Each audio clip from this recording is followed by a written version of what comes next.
ngày em rời xa, tôi chỉ thấy trái đất ôi xa buồn tênh.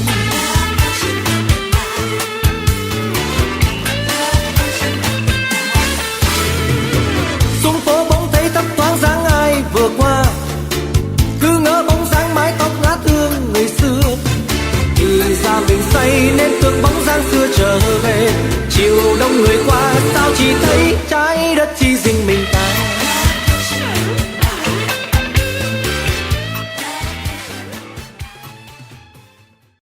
American President Joe Biden and Western allies promised Thursday to order new sanctions against Russia and provide more humanitarian aid to Ukraine.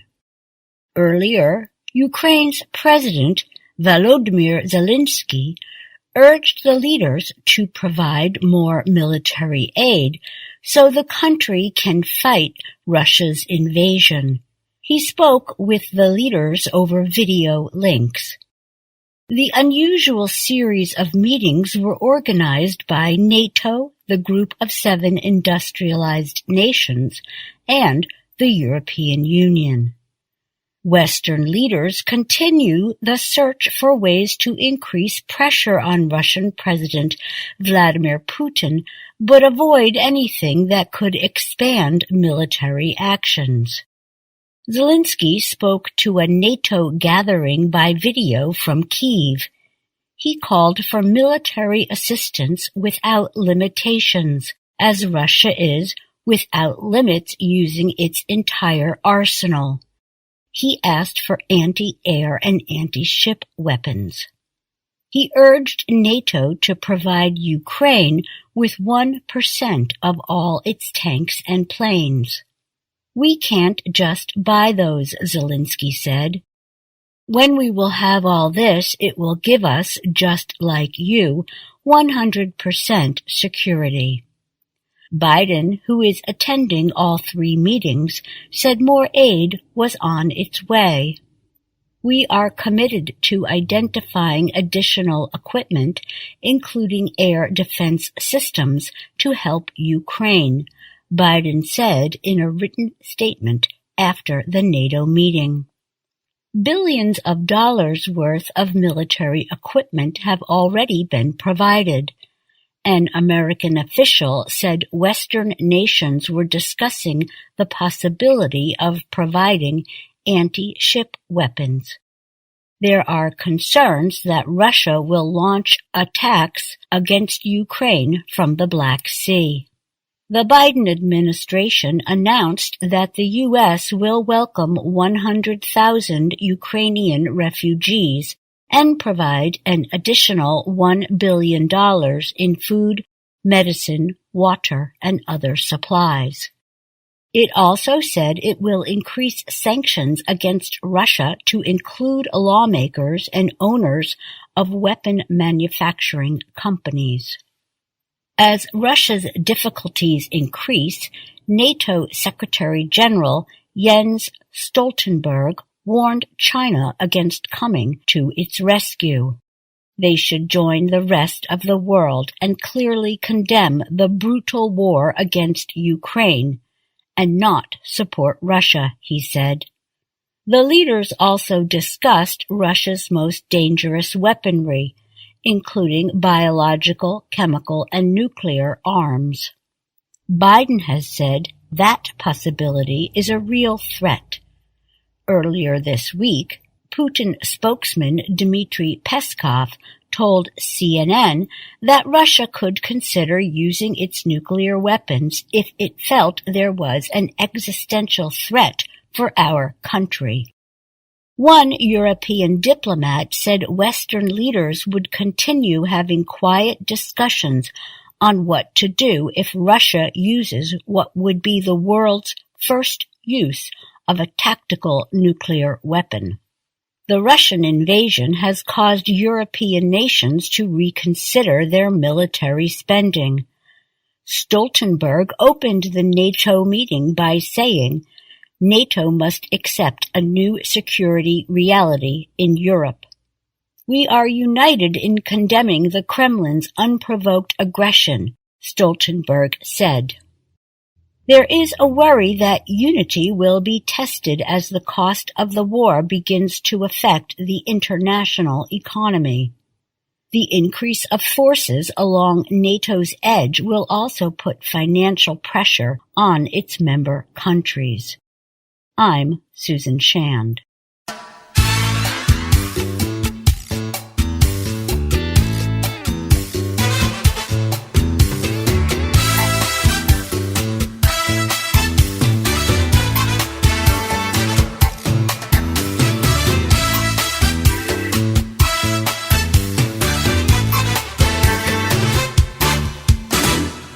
Mỗi sáng thức giấc vẫn thấy chỉ riêng mình ta, tiếng hót thanh thoát của những chú chim vừa qua.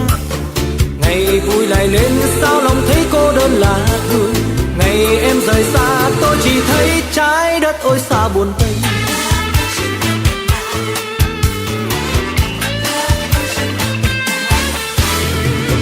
Xuống phố bỗng thấy thấp thoáng dáng ai vừa qua, cứ ngỡ bóng dáng mái tóc ngát hương người xưa.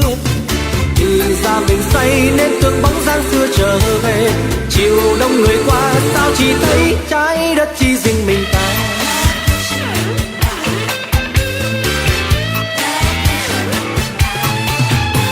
Nụ hôn chưa ngọt môi, chân rời mau nghe lòng nhớ.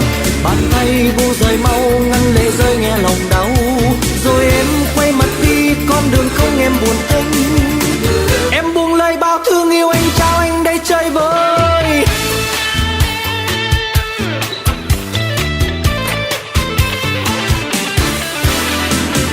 Mỗi tối khép mắt vẫn thấy chỉ riêng mình ta.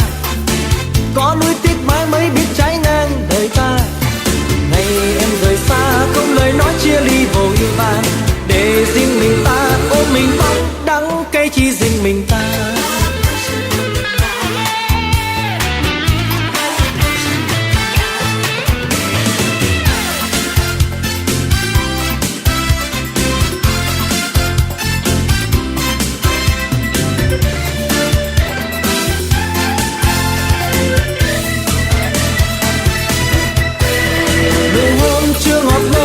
Rời mau nghe lòng nhớ, bàn tay buông rời mau ngăn lệ rơi nghe lòng đau.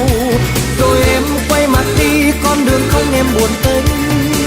Em buông lời bao thương yêu anh trao anh đây chơi vơi. Mỗi tối khép mắt vẫn thấy chỉ riêng mình ta. Có nuối tiếc mãi mới biết trái ngang đời ta. Ngày em rời xa không lời nói chia ly vội vàng. Để riêng mình ta ôm mình bóng đắng cay chỉ riêng mình ta.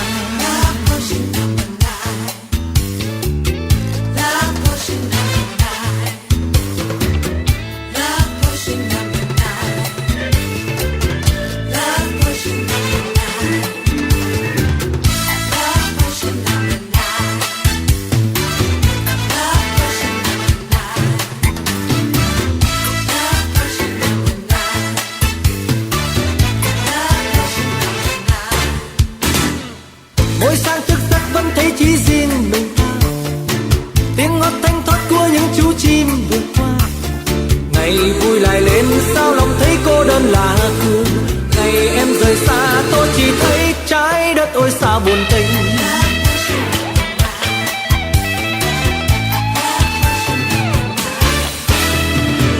Xuống phố bỗng thấy thấp thoáng dáng ai vừa qua. Cứ ngỡ bóng dáng mái tóc ngát hương người xưa.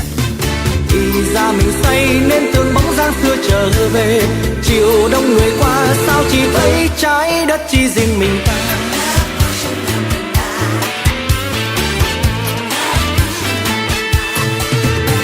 Nụ hôn chưa ngọt môi, chân rời mau nghe lòng nhớ.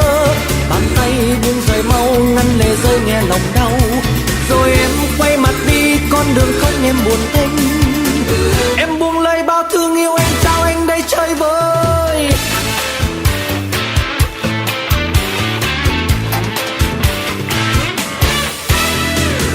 Mỗi tối khép mắt vẫn thấy chỉ riêng mình ta. Có nuối tiếc mãi mới biết trái ngang đời ta. Ngày em rời xa không lời nói chia ly vội vàng. Để riêng mình ta ôm mình bóng đắng cay chỉ riêng mình ta.